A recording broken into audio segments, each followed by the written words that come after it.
16 years old, and she had never belonged anywhere. Maria Santos stood at the Family Feud podium, her hands trembling slightly as she gripped the buzzer.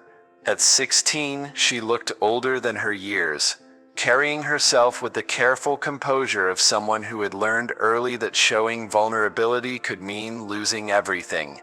But beneath her guarded exterior, Maria was fighting a battle that no teenager should have to face. She was about to answer a question that would force her to confront the deepest wound in her young life.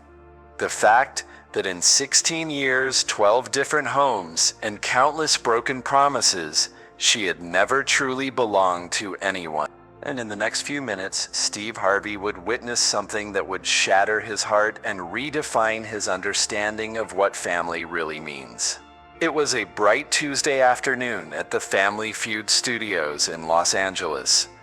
The Santos family had driven down from Fresno, their excitement filling their weathered Honda Civic as they made the 4-hour journey to what felt like the opportunity of a lifetime. There was Maria Santos, 73, a retired teacher whose arthritis made every movement careful but whose heart remained fierce. Her husband Roberto, 76, a former mechanic who had spent 40 years fixing broken engines and the last 3 years trying to help fix a broken girl. They had been Maria's foster parents for 18 months, the longest she had ever stayed anywhere. Unlike the others who had taken her in for the monthly check or the tax benefits, Elena and Roberto had taken Maria because they saw something in her eyes that reminded them of their own daughter, lost to cancer 15 years ago. Maria had been in the foster system since she was 3 months old. Her birth mother, a teenager herself, had left her at a hospital with nothing but a handwritten note. "Please find her a good family. I can't be what she needs." What followed was a childhood that read like a case study in systemic failure. 12 different homes, some kind but overwhelmed. Others motivated by money rather than love. A few that were actively harmful, leaving scars both visible and hidden. By age 16, Maria had learned to pack light, trust slowly, and never get too attached to anything or anyone. She was brilliant academically, having taught herself to find refuge in books when homes became unbearable. But she was also deeply wounded, convinced that she was fundamentally unlovable. The studio buzzed with its familiar energy. Golden lights bathed everything in television warmth. The iconic Family Feud logo sparkled behind Steve Harvey's podium like a promise of dreams coming true. 300 audience members filled the bleachers, their excitement creating an electric atmosphere. For most families, this would be a once-in-a-lifetime adventure. For Elena and Roberto, it was their desperate attempt to give Maria something she had never experienced, being part of a winning team, a successful family moment she could be proud of. Steve Harvey commanded the stage in his perfectly tailored navy suit, completely bald with shiny smooth head, thick well-groomed black mustache covering upper lip, warm brown eyes, broad genuine smile lines around mouth, strong square jawline, full cheeks, dark chocolate brown skin tone. During the family introductions, he had been immediately drawn to the Santos family's obvious warmth, but he had also noticed something guarded about Maria. "And this beautiful young lady must be Maria," Steve had said with his characteristic enthusiasm. "Yes, sir," Maria had replied quietly, her voice carrying a formality that seemed unusual for a teenager. "How old are you, sweetheart?" 16. Steve had waited for her to elaborate, to share something about herself, the way most teenagers did when given the spotlight. Instead, Maria had simply nodded and looked down at her hands. Elena had stepped in smoothly. "Maria's the smartest person in our family, Steve. Honor roll, volunteers at the library, always reading." But Steve had seen something in Maria's eyes that stayed with him. Intelligence, yes, but also a weariness that spoke of someone who had learned to protect herself from disappointment. The game began with its usual fanfare.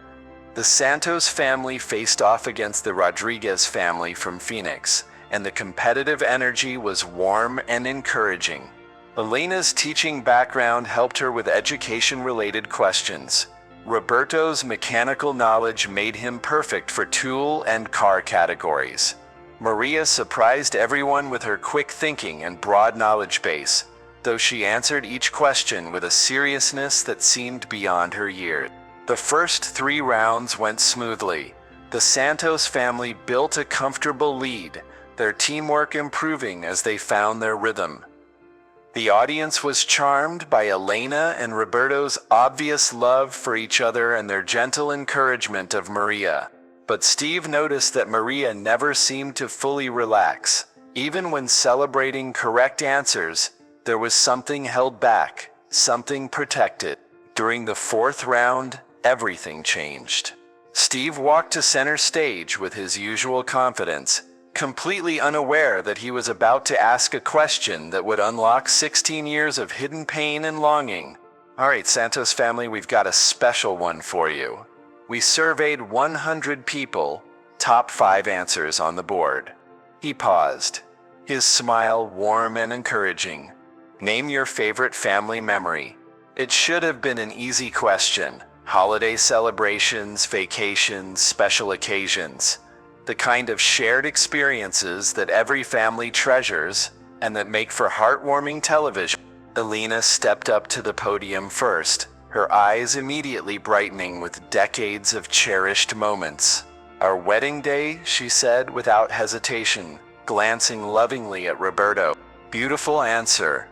Survey says, wedding day was number 4 on the board. The family celebrated appropriately, but Steve noticed that Maria's celebration seemed forced, distant. Roberto, Steve called out. Your turn, sir. Roberto approached the podium with the slow dignity of his years. When our daughter was born, he said softly, his voice carrying both joy and the shadow of loss. When your daughter was born, Survey said. Number 1 answer. The board lit up, and Elena wiped away a tear at the memory. But Maria had gone completely still, her face pale. Steve paused, sensing something shift in the family dynamic, but continued with the game. Elena, Steve announced, back to you, beautiful. Elena stepped to the podium again, this time looking at Maria with unmistakable love. The day Maria came to live with us, she said firmly, her voice carrying the weight of absolute truth. The day Maria came to live with you, Survey says. It wasn't on the board, but the audience erupted in spontaneous applause anyway. Elena's answer had touched something universal about the power of chosen family. That's not on the board, but that's a beautiful answer, Steve said, his voice gentler now. Maria, Steve called out. Your turn, sweetheart. Name your favorite family memory. Maria approached the podium like she was walking to her execution. The studio lights suddenly felt unbearably bright. The audience noise became overwhelming. 300 people were watching her, waiting for her to share a cherished memory. But Maria Santos, at 16 years old, realized she was about to face a truth she had spent years avoiding. She had no idea how to answer this question. She gripped the buzzer and tried to think. Favorite family memory. The words seemed to mock her. Christmas mornings in temporary homes where she was always the outsider. Birthday parties where she felt like an intruder. Family dinners where she was reminded, sometimes subtly and sometimes not, that she didn't really belong. She began, then stopped. The seconds ticked by. Her face began to flush with embarrassment. The audience waited patiently, but Maria could feel their expectation becoming uncomfortable attention. She started again, then her voice broke completely.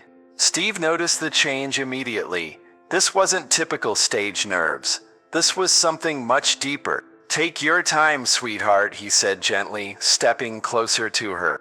But Maria couldn't take her time. The truth was crushing down on her. 16 years of carefully suppressed pain rising to the surface all at once. I don't have one, she whispered, so quietly the microphones barely picked it up. I'm sorry?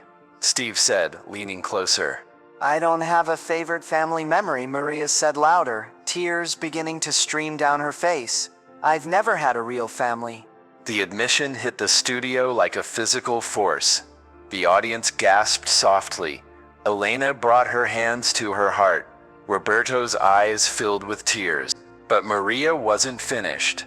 The dam had broken, and 16 years of suppressed truth came pouring out. I've lived in 12 different foster homes, she continued, her voice growing stronger even as her tears flowed. I've never had a birthday party where I felt like I belonged. I've never had a Christmas morning where I wasn't reminded that I was temporary. Steve set down his cards immediately and walked directly to Maria, abandoning his podium and every rule of television production. Maria, he said softly, his voice stripped of all entertainment value. Look at me, baby girl. Maria raised her eyes to meet Steve's, expecting to see pity or discomfort. Instead, she saw something she had rarely encountered in her life: unconditional acceptance. How long have you been with Elena and Roberto? Steve asked. 18 months, Maria whispered. The longest I've ever stayed anywhere. And how do they treat you? For the first time since stepping up to the podium, Maria smiled slightly. Like I'm their daughter, she admitted. But I keep waiting for it to end. It always... Steve turned to Elena and Roberto, who had left their positions and were approaching Maria with tears in their eyes. Elena, Roberto, Steve said, is this young lady part of your family? She is our family, Elena said firmly. From the moment she walked through our door, she became our daughter, not foster daughter, daughter. Roberto nodded, his voice thick with emotion. We lost our biological daughter 15 years ago. Maria didn't replace her. She saved us, and we want her to know she's home forever. Steve turned back to Maria, who was sobbing openly now. Maria, I want you to understand something. Family isn't about blood or biology. Family is about love, commitment, and choice. And from where I'm standing, you have found your family. He removed his suit jacket and wrapped it around Maria's shoulders. This jacket has been with me through thousands of shows, Steve said. But today, it's gonna remember something more important. It's gonna remember the day a 16-year-old girl realized she was exactly where she belonged. The hug that followed encompassed all 3 members of the Santos family, but it was unlike any celebration the show had ever seen. This was about belonging, about love that transcends biology, about families that are chosen rather than given. Steve pulled out his personal business card and pressed it into Maria's hands. This has my private number, he said, because I want you to know that you're not just part of one family now, you're part of a bigger family that believes in you, supports you, and wants to see you succeed. The episode that aired 6 weeks later became a turning point in the national conversation about foster care and adoption. The response was overwhelming. Maria received thousands of letters from other foster children, adoptive families, and people who had struggled with feeling like they didn't belong. Your story made me realize that family is something you build, not something you're born into, wrote 17-year-old Marcus, who had been in foster care for 8 years. The episode caught the attention of the National Foster Care Association, which invited Maria to speak at their annual conference. Standing before 1,500 social workers, foster parents, and advocates, Maria delivered a speech that changed how many people thought about the foster care system. People always ask foster kids what we want, she began, her voice clear and strong.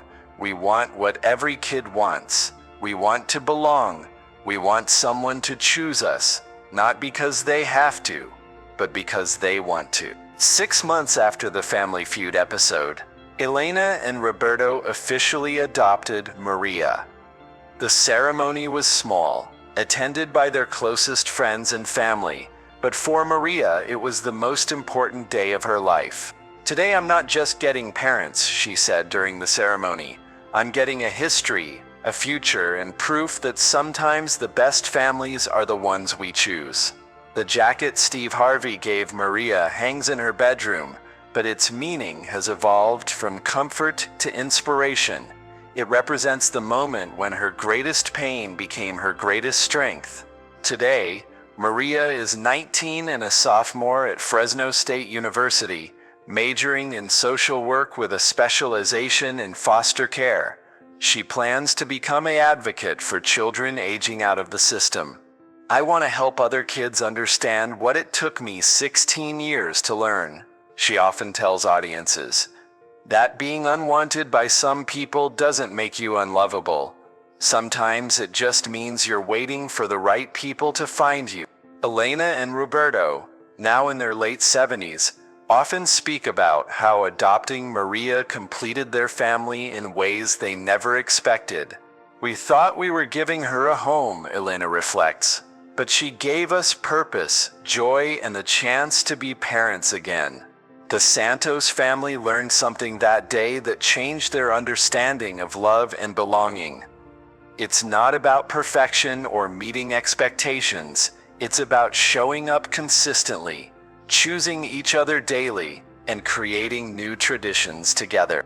Steve Harvey learned something too, that sometimes the most powerful moments in television happen when you stop trying to entertain and start recognizing the humanity in front of you.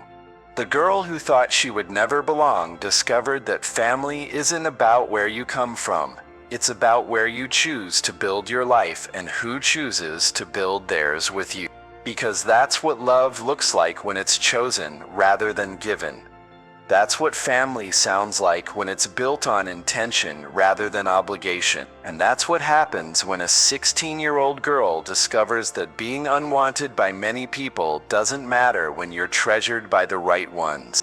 Maria's story continues to inspire foster children and families across the country to understand that the most beautiful families are often the ones that don't look traditional but are held together by something stronger than blood. The decision to love unconditionally and belong to each other completely. But the impact of that single moment on Family Feud extended far beyond what anyone could have anticipated when Maria first struggled to answer that seemingly simple question. Within days of the episode airing, the Santos family received calls from social workers across California. Maria's testimony had given voice to thousands of children who felt invisible. Dr. Jennifer Martinez, a clinical psychologist specializing in foster care trauma, reached out after watching the episode. Maria's insights helped shape new approaches to trauma-informed care. The episode caught Senator Rebecca Chen's attention, leading to Maria's Law legislation providing additional funding for programs supporting older youth in foster care. Maria initially felt overwhelmed by the attention, but Elena and Roberto helped her understand that showing her wounds could help others heal.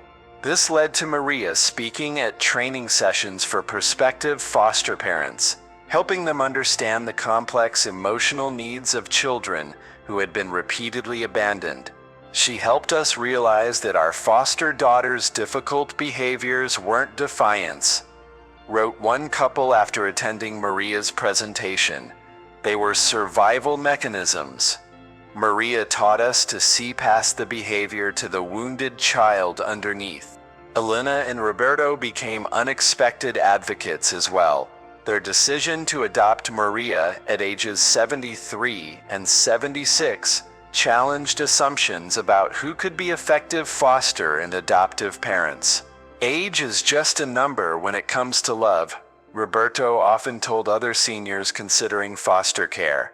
"We might not have 20 years to give Maria, but we can give her 20 years worth of love right now." Their story inspired the creation of a Wisdom Families program that specifically recruited older adults as foster parents for teenagers aging out of the system. 1 year after the Family Feud episode, Maria received an invitation to deliver the keynote address at the National Foster Youth Congress. For 16 years, I believed I was broken, she told 500 current and former foster youth.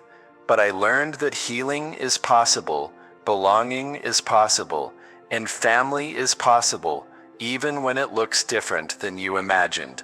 Maria began receiving messages from inspired young people across the country. These messages motivated her to create Chosen Family, an online support network for older foster youth. 2 years later, Maria's advocacy became her full-time calling. She now mentors foster youth while working with a national reform organization. Elena and Roberto, approaching 80, continue supporting Maria's work while marveling at her transformation from guarded teenager to confident advocate. 3 years after the episode, Maria graduated summa cum laude from Fresno State. Every foster child deserves what Elena and Roberto gave me, she told the graduation audience. Today, Maria Santos Chen continues her advocacy work while raising her daughter, ensuring she grows up knowing she was wanted while understanding the responsibility to help less fortunate children. The jacket Steve Harvey gave Maria hangs in her home office, where she meets with foster youth and their families. It serves as a reminder that sometimes the most painful moments can become the most powerful catalysts for change. The girl who spent 16 years feeling unwanted discovered that her experience of rejection uniquely qualified her to help others find acceptance. Her story continues to challenge assumptions about worth, family, and belonging, because that's what resilience looks like when it transforms pain into purpose. That's what healing sounds like when it refuses to remain silent about injustice. And that's what happens when someone who never had a family decides to dedicate their life to helping other children find theirs. Maria's journey from a girl who never belonged to a woman who helps others find their place reminds us that our greatest wounds can become our greatest sources of strength. The foster child who thought she was unlovable discovered that love multiplies when we share it with others who need it most.